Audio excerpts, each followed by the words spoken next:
Hello friends, MP GK का part number 4 में लेके आ गया हूँ। इसमें आप देखिए, जो एग्ज़ाम में पूछे गए क्वेश्चन है एमपीजीके के, वही मैं इस वीडियो में आपको दूंगा। फ्रेंड्स सॉरी, मैं आज मेरा गला ख़राब है 2 दिन से, मैं आपको वीडियो नहीं दे पा रहा हूँ। मैं समझिए बहुत तकलीफ़ में हूँ, मेरा गला ख़राब है। ये देखिए, ये वाली वीडियो जो है 2018 के एग्ज़ाम में पूछी गई है स्टेनोग्राफ़र की। देखिए, मध्य प्रदेश स्टेनोग्राफ़र, ठीक है। मैं इसका स्क्रीनशॉट भी लगा सकता था, किंतु ये मैंने टाइप करवा लिया है। मेरे पास इसकी स्क्रीनशॉट भी है, पीडीएफ भी है, सब है इसका अवेलेबल, ठीक है। तो ये वीडियो अपन शुरू करने जा रहे हैं। ये पार्ट 4 है। इसके मैं 3 पार्ट पहले बना चुका हूँ, अब प्लेलिस्ट में डले हैं, आप जाकर चेक कर लीजिए।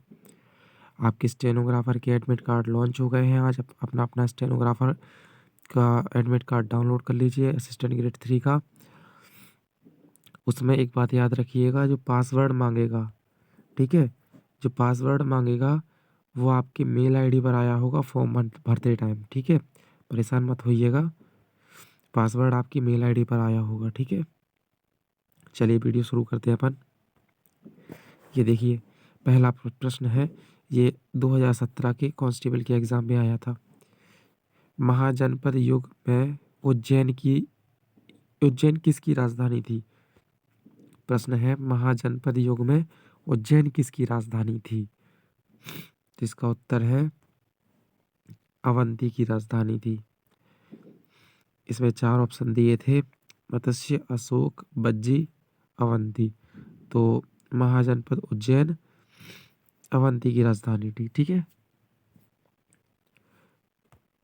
ये देखिए, 1600 ईस्वी पूर्व उत्तर वैदिक काल भारत के 16 महाजनपदों में से एक अवंती महाजनपद आधुनिक मालवा क्षेत्र में स्थित है। ये अवंती आज का उज्जैन है, ठीक है। आज का उज्जैन है ये अवंती।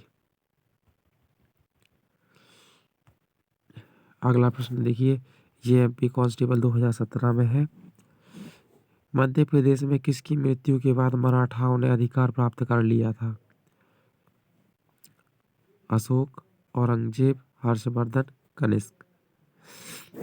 देखिए, औरंगजेब की मृत्यु के बाद, औरंगजेब का पूरा नाम अबुल मुजफ्फर मुहिद्दीन औरंगजेब था। इसका जन्म 3 नवंबर सन 1618 सॉरी, इसका जन्म 3 नवंबर 1618 और मृत्यु 3 मार्च 1707 को हुई थी। यह भारत पर राज्य करने वाला छठा मुगल शासक था। राज्य करने वाला नहीं, राज करने वाला, ठीक है। ये राज करने वाला छठा, ये भी गलत लिखा है।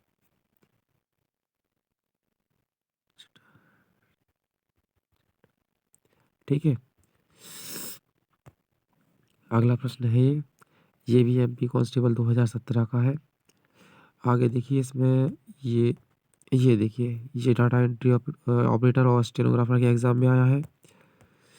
ये वाला प्रश्न, ये वाला भी आया है। देखिए, ये वाला अपन सारे क्वेश्चन देखेंगे आज जो इम्पोर्टेंट है,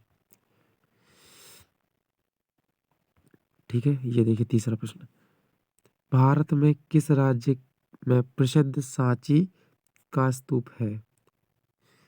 सांची का स्तूप किस राज्य में है?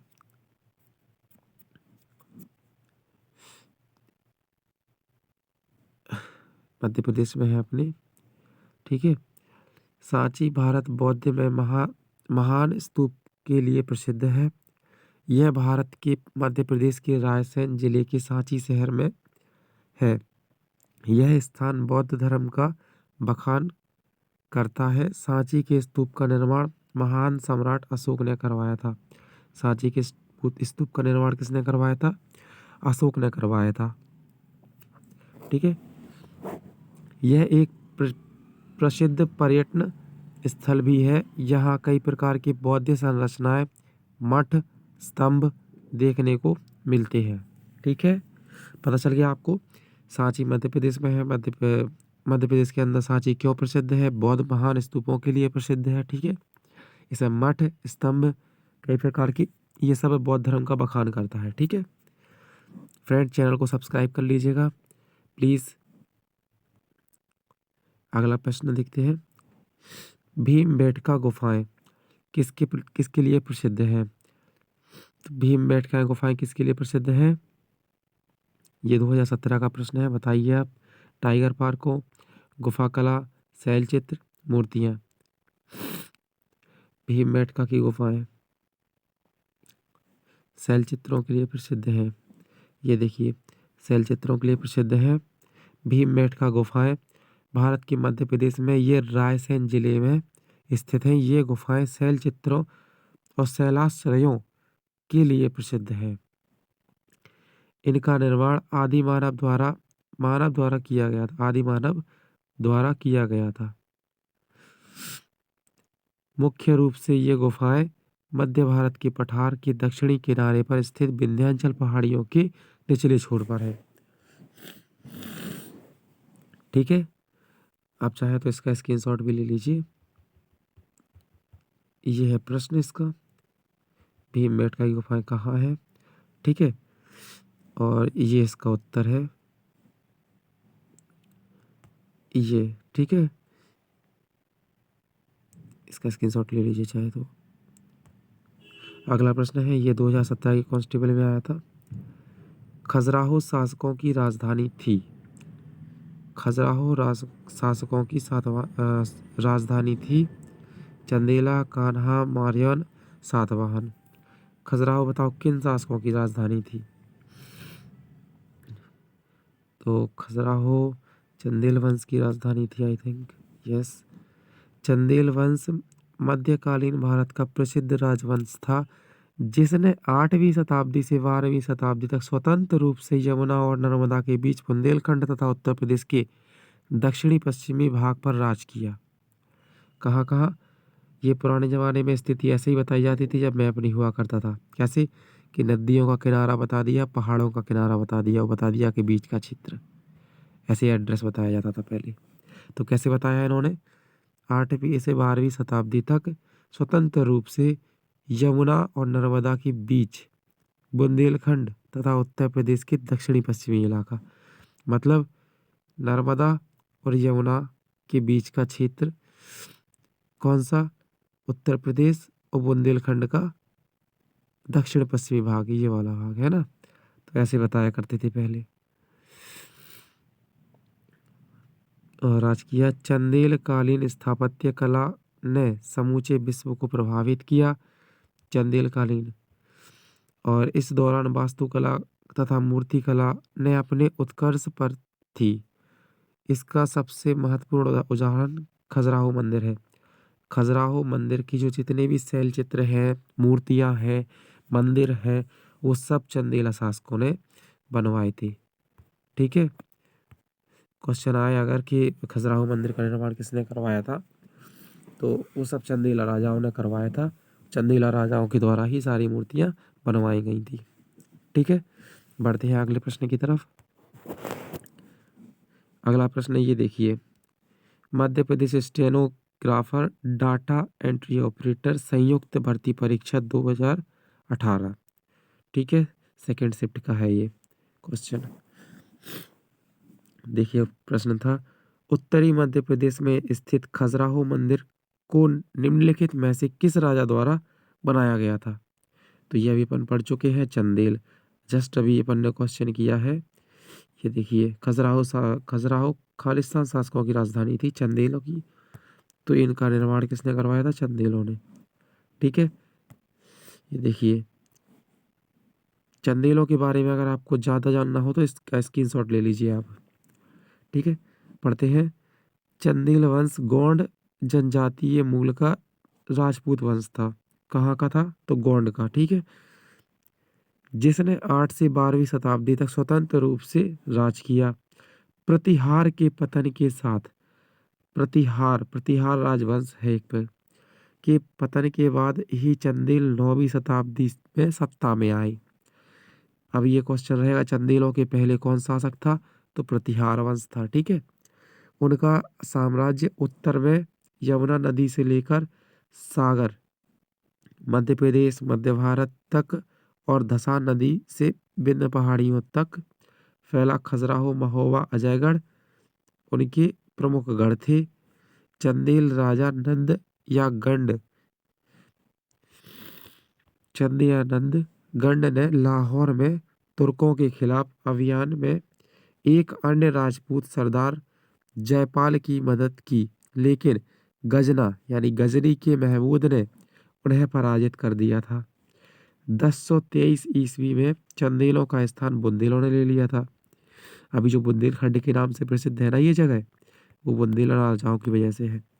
तो बुंदेलों ने ले लिया था। खजुराहो के मंदिर निर्माण के लिए ही चंदेल संभवतः सबसे अधिक विख्यात है, क्योंकि सबसे बड़ी स्मृति उनकी खजुराहो के मंदिर है।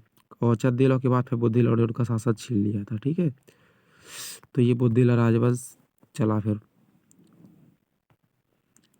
बढ़ते हैं आगे। देखिए अगला प्रश्न, ये भी 2018 का है, स्टेनोग्राफर का प्रश्न। ठीक है, मध्य प्रदेश में सांची के स्तूप में देखी जाने वाली सजावट की शैली को खालिस्तान कहा जाता है। ये क्वेश्चन सांची से संबंधित है, बौद्ध स्तूप का है। ठीक है, तो ये पूछा है इन्होंने कि स्तूप में देखी जाने वाली सजावट शैली को कहा जाता है, क्या कहा जाता है शैली को? शैली का नाम पूछा है इन्होंने। अमरावती शैली, गांधार शैली, मथुरा शैली, भरहुत शैली। तो इसका उत्तर है भरहुत शैली। ठीक है, ये देखिए इसका स्क्रीनशॉट ले लीजिए आप। देखिए भरहुत मध्य प्रदेश के बुंदेलखंड में स्थित एक ऐतिहासिक स्थान है। भरहुत द्वितीय प्रथम शताब्दी ईसा पूर्व में निर्मित बौद्ध स्तूप तथा तोरणों के लिए सांची के समान ही प्रसिद्ध है। तोरण एक दरवाजा टाइप का। ठीक है, यह स्तूप शुंगकालीन है और अब इसके केवल अवशेष ही विद्यमान है। यह 68 फुट व्यास का बना था। इसके चारों ओर 7 फुट ऊंची परिवेष्टनी यानी चार दीवारी ऐसे, ठीक है, का निर्माण किया गया है, जिसके 4 तोरण द्वार हैं। मतलब 4 दीवारी ऐसी बनाई गई है और इसके 4 द्वार हैं, 4 द्वार है ऐसे करके। ठीक है,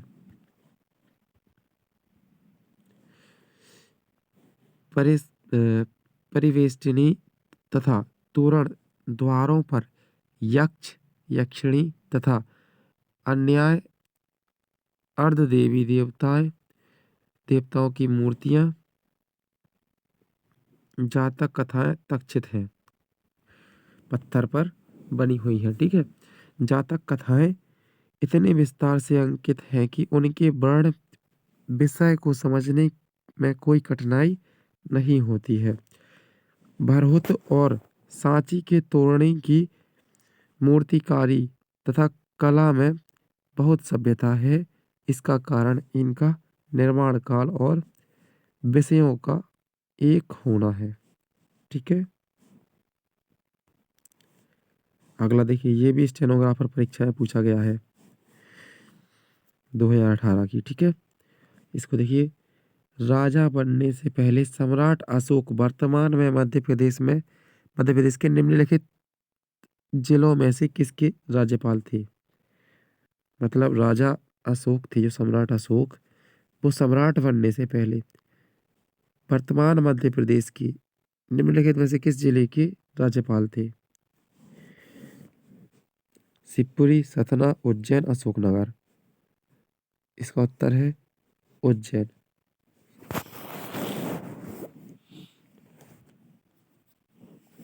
देखो, उज्जैनी का ऐतिहासिक का प्रमाण सन 600 वर्ष पूर्व मिलता है।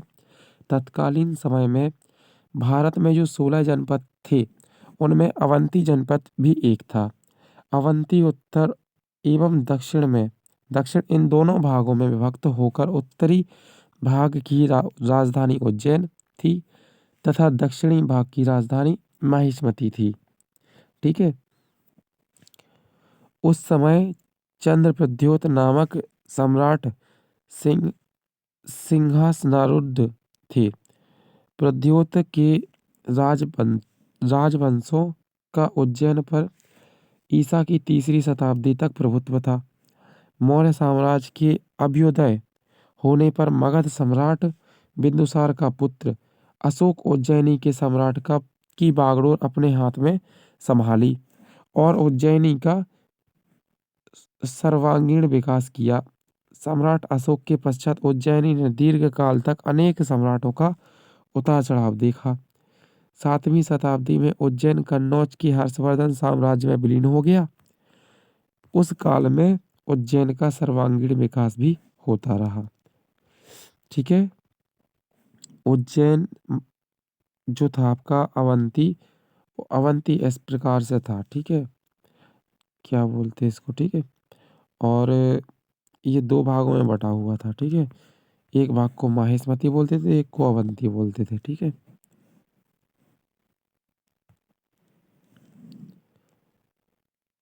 ये क्वेश्चन आपका वर्ष 2018 का स्टेनोग्राफर का है। फ्रेंड्स, जैसा कि मैंने आपको पिछली वीडियो में बताया था कि 2017 का पुराना पेपर उसकी डिस्क्रिप्शन में इसमें डाल दूंगा, डिस्क्रिप्शन में लिंक। और 2015 का पुराना जो पेपर है एमपी हाई कोर्ट का, उसकी लिंक मैं डिस्क्रिप्शन में डाल दूंगा, आप देख लेना। और 2017 का जो रिज़ल्ट है उसकी वीडियो भी मैंने बनाई है, वो भी डिस्क्रिप्शन में डाल दूंगा। इसका कट ऑफ कितना गया था ये भी बताया है मैंने उसमें, तो इसके बारे में भी देख लेना आप। ठीक है, एमपी जीके के साथ साथ एमपी के इम्पोर्टेंट जो हिंदी के क्वेश्चन हैं उसकी एक अपनी वो चल रही है सीरीज़, तो उसमें मैंने मुहावरे करवा दिए हैं। जितने इम्पोर्टेंट मुहावरे थे वो मैंने करवा दिए हैं, और उसमें समास बताने जा रहा हूँ। समास आप देख लीजिएगा, जो इम्पोर्टेंट समास हैं उनके क्वेश्चन और देख लीजिएगा आप। ठीक है, उसमें बताऊंगा मैं, इसकी लिंक मैं डिस्क्रिप्शन में डाल दूंगा। वर्ष 1923 में ध्वज सत्याग्रह मध्य प्रदेश के निम्नलिखित में से कौन से स्थान में आयोजित किया गया था। पॉलिटी का क्वेश्चन है। ध्वज सत्याग्रह किस जिले में आयोजित किया गया था। जबलपुर, ग्वालियर, इंदौर, भोपाल। ये स्टेनोग्राफर का क्वेश्चन है। ये किया गया था अपना जबलपुर में। असहयोग आंदोलन के दौरान वर्ष 1923 में जबलपुर झंडा सत्याग्रह को आरंभ किया गया। जबलपुर में ब्रिटिश हुकूमत द्वारा झंडे के अपमान के विरोध में पंडित सुंदरलाल, नाथूराम मोदी, नरसिंह दास अग्रवाल, लक्ष्मण सिंह चौहान आदि ने जुलूस निकाला। ठीक है, झंडे के अपमान के एवज में इन लोगों ने जुलूस निकाला। सदस्य शामिल थे पंडित सुंदरलाल, नाथूराम मोदी, नरसिंह दास अग्रवाल जी, लक्ष्मण सिंह चौहान जी आदि ने जुलूस निकाला। पुलिस ने जुलूस में शामिल सभी नेताओं को गिरफ्तार कर लिया तथा पंडित सुंदरलाल पर मुकदमा चलाया, उन्हें 6 महीने की कैद की सजा दी। ये पूरा प्रकरण था झंडा सत्याग्रह का। देख लीजिए, स्क्रीनशॉट ले लीजिए आप तो इसका। ठीक है, बढ़ते अगले क्वेश्चन की तरफ। ये अपना आखिरी क्वेश्चन है। प्लीज़ फ्रेंड्स, सब्सक्राइब कर लीजिए मेरे चैनल को, अभी आपकी सपोर्ट की सख्त ज़रूरत है मुझे। देखिए, 1950 ब्रिटिश सेंट्रल प्रांतों और बरार में निम्नलिखित में किसे मध्य प्रदेश की राजधानी बनाया गया था। ब्रिटिश सेंट्रल प्रांतों और बरार में। ठीक है,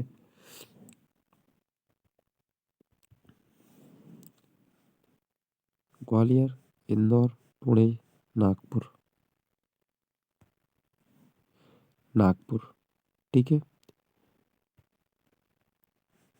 1950 ब्रिटिश सेंट्रल प्रांतों और बरार से निम्नलिखित में से किस मध्य प्रदेश की राजधानी बनाया गया था।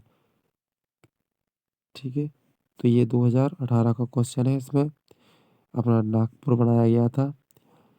अपने भाग के अनुरूप ही मध्य प्रदेश देश के मध्य भाग में स्थित है। ब्रिटिश काल में इसे मध्य भारत कहा जाता था। 1950 ब्रिटिश सेंट्रल प्रांत और बरार से मध्य प्रदेश की राजधानी नागपुर को बनाया गया था। 1953 में फजल अली की अध्यक्षता में गठित राज्य पुनर्गठन आयोग की अनुशंसा पर 1 नवंबर सन 1956 को मध्य प्रदेश राज्य का गठन किया गया। कौन से आयोग की अध्यक्ष अनुशंसा पर? तो फजल अली आयोग की। ठीक है, तो इन्होंने बताया था कि भाई स्टेट ABC का जो चलन है उसको हटाया जाए और प्रांतों को बांटा जाए। मांग थी भाषा के आधार पर बांटने की, क्योंकि शुरुआत में आंध्र प्रदेश बट गया था। तो फजल अली आयोग ने कहा था कि केवल भाषा के आधार पर नहीं, प्रशासनिक और राजनीतिक दृष्टिकोण को आधार में रखते हुए भाषा को भी हम मान्यता मतलब प्राथमिकता देंगे। तब उन्होंने फिर बांटा था। ठीक है फ्रेंड, सब्सक्राइब कर लीजिए मेरे चैनल को। Thanks for watching. Subscribe this channel, like and do share. अपने सारे फ्रेंड्स को शेयर कीजिए जो भी आपके स्टेनोग्राफर की तैयारी कर रहे हैं, क्योंकि मैं एक भी व्यर्थ क्वेश्चन नहीं लेके आ रहा हूँ आपके लिए। केवल और केवल वही क्वेश्चन लेके आ रहा हूँ जो मध्य प्रदेश के किसी ना किसी परीक्षा में पूछे गए हैं और आपके लिए महत्वपूर्ण है। ठीक है, धन्यवाद। मिलते हैं अगली वीडियो में। Good bye.